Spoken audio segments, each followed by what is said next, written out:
Now, did you guys see that famous singer El Moreno Mexicano is allegedly involved with the crime because he was sipping and driving and took the life away from somebody? Now, many of you may be wondering, how do we know for sure? You guys can see here El Moreno Mexicano and his real name under Brian Camacho Calleja. And if you look at the reports here, the official reports, you can see here the names matching right here on the top, Brian Camacho Calleja.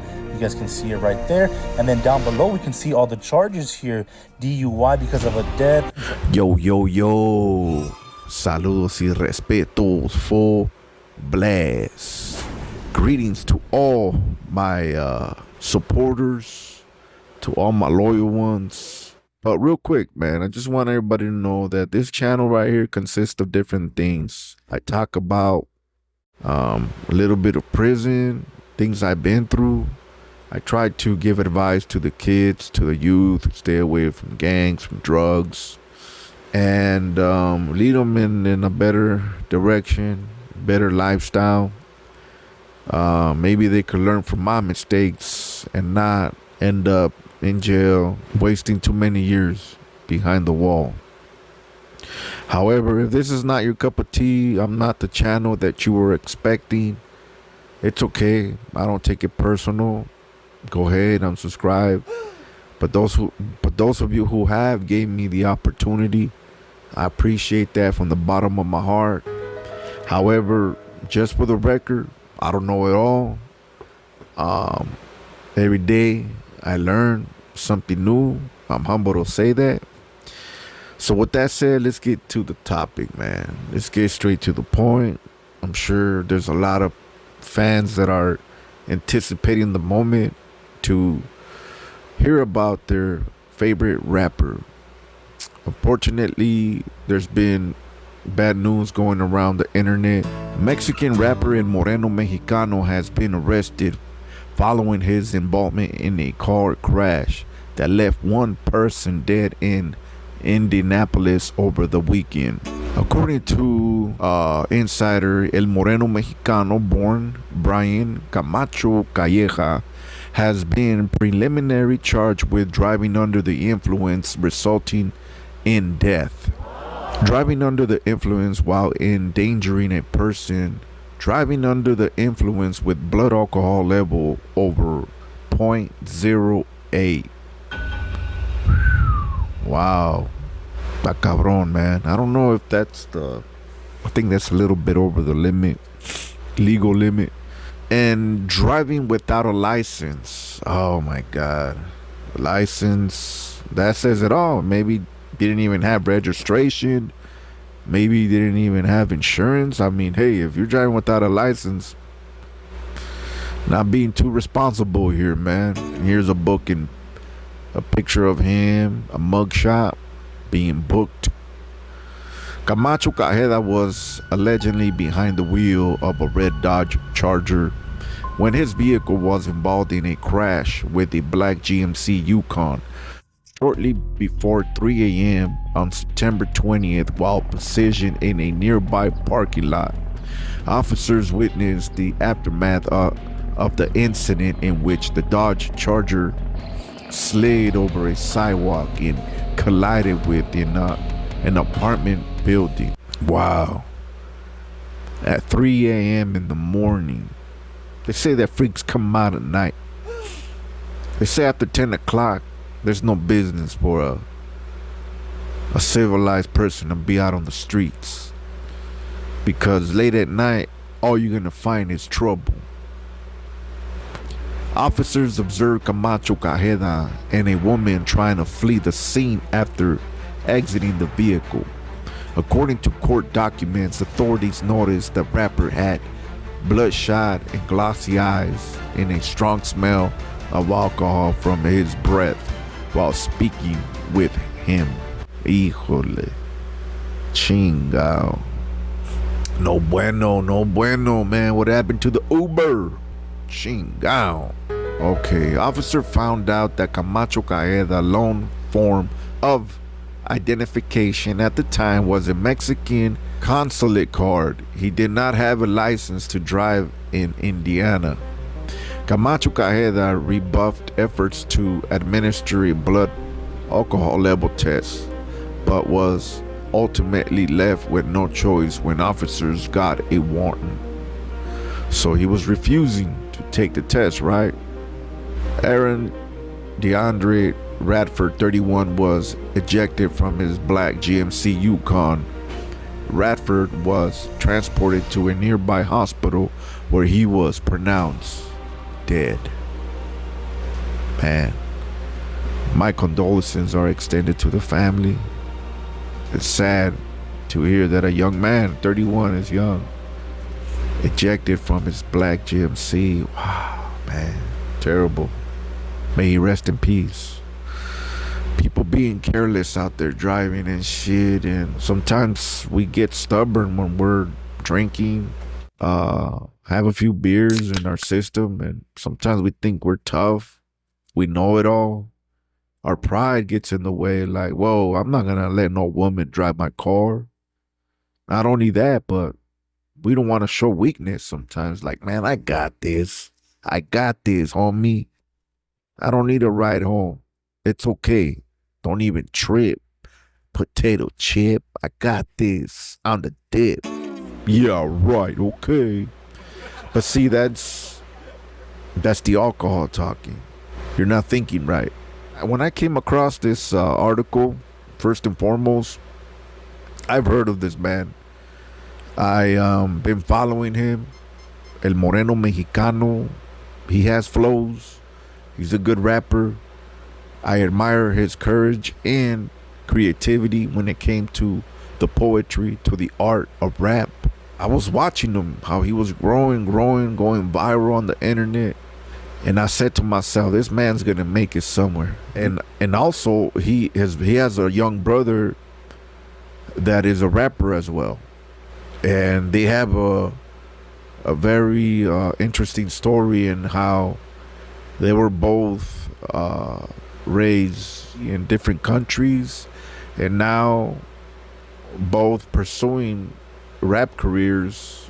Finally, they got together, met each other, and got to collab and make songs. And I believe his brother, he raps in English, so it's kind of a amazing thing to bring the bilingual into this, where you got Spanish and English mix, Spanglish.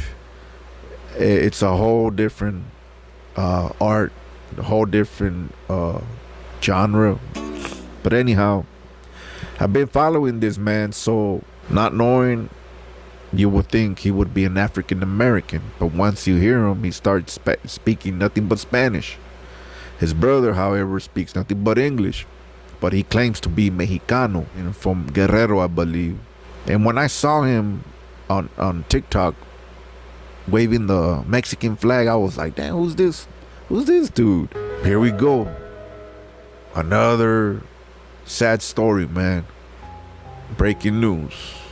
El Moreno Mexicano rapero got a DUI. Unfortunately, there's been a life lost. Man, you know what? I've been busted. I've been locked up with people that are in there for DUI, manslaughter. I had a cellie that was in there. He got 15 alive for a DUI. His wife lost her life. She was also ejected from the car. He said when he woke up, he was in the hospital, but the officers were telling him that he was gonna do life, that his wife was hanging off the vehicle. She went through the front windshield. So in a way, they were torturing him, and he had to live with that every day. As years went by, I met him already at his being a little older now. When I met him, he already had diabetes. He was blind. He lost his vision. He had lost a couple toes. So he would use a walker to go to chow, or even a wheelchair. Sometimes I would help him to get on his chair, and I would push him all the way to chow and bring him back. However, This man was grumpy, man. He hated life. Oh, man. People were scared to talk to him. But he was living in misery every day, guilty of losing his wife, the woman he loved. Every day, I'm sure he thought about that painful day that he was drunk and got behind the wheel. He told me once, you know what? I would give anything to go back to that day and make a better choice than to go through the torture of every day thinking and how I lost my wife, the love of my life. Now he lives in guilt. Not only that, but he's getting old in prison. His health is deteriorating. He lost his toes, lost his vision. He can't see no more.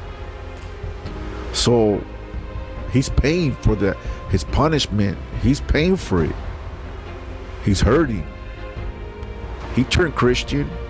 He was telling me about God and how God had changed his life and how now he had a different outlook towards life and how he was gonna be a different man.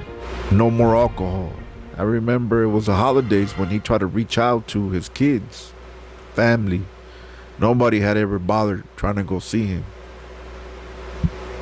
But there's a lot of cases in there like that. People that wake up not knowing what happened. All they knew that they were out having fun, celebrating, whatever. Got behind the wheel. It's like, yeah, I live around the corner. I got this. And boom, boom, bam, bam. And wake up in the hospital like, what happened? They wake up, they're handcuffed to the bed like, whoa, what's this? Now this young man, Moreno, with the whole future ahead of him, it's all gone. I mean, yeah, maybe he could record a song here and there. I mean, now we got technology. But it's not the same, man. It's not the same. He's not going to be able to be with his kids if he has kids, his wife. He's not going to be able to enjoy freedom, make real money, go out and, promote his music, concerts, meet the fans, maybe reach Hollywood, make movies. I mean, this man, I seen something in him, man. And it's sad to see that all this has come to an end. He's hit a wall, boom, full speed. The reason I wanted to talk about this, because I know that this is a story I could share with people out there so they could see and learn from this. And whenever they're drinking, having a good time, and it's time to leave or go somewhere, you can hold yourself back and be like, hey, you know what, let me call Uber. Because I remember El Mexicano, what he went through. Oh, I remember Jaguar Man talking about his celly and his wife went through the windshield and lost her life. And his celly was living in misery every day. I remember Jaguar Man, hoodwise, spitting some clecha for all of us. Remember, that's the reason I brought this video. That's the reason I'm talking about this. So I'm sure there's somebody out there that's gonna embrace this message and use it for something good in their life. Hey, we're not all perfect. Sometimes we think we're brave, we think we know it all, like I got this shit. I done it myself, man, where I woken up, shit, with my head all over the steering wheel, like, damn. I look back, it's like, damn, what was I doing? I could have unalived somebody. I could have unalived myself, man. What am I doing? Gotta stop that. Thank God I stopped drinking now. I'm good. But that's all I wanted to say, man. Just I wish the best for this young man, El Moreno Mexicano. Hopefully things work out for him. But unfortunately, he's looking at some time, deportation. Hey, right about now, I'm sure he wishes to get deported than to face 20 to 25 years behind the wall, man. And he's not in California, so we don't know how how shit be going out there in Indianapolis. But hey, I hope this is a good message for people. Remember, every day is a learning experience. The Bible says the wise man is going to learn from another man's mistakes. And this is a perfect example. Let's learn from El Moreno's mistakes and other people before him, and not try to repeat that, because it's not a good feeling. I'm sure El Moreno's feeling that shit, man. Let's extend a prayer for him. Hopefully he's cool, because not only has someone lost a son forever, but someone else has lost El Moreno as well. Him being locked up, being away from his family. You see how bad choices just... Está cabrón, man. Está cabrón. So with that said, man, my name is Manny. I'm the Jaguar Man. And this is Hood Wise. This is a channel where we make homies never break. With that said, don't forget to like, comment, and subscribe, man. Give me a chance. Don't unsubscribe, man. You're breaking my heart. Nah, puro pedo. With that said, you guys have a good day. Con eso dicho, much love and respect. Turn that frown upside down. It's time to level up, rise up, and wise up, my G. Con eso dicho, al rato. Yeah. What's up, homie? You acting?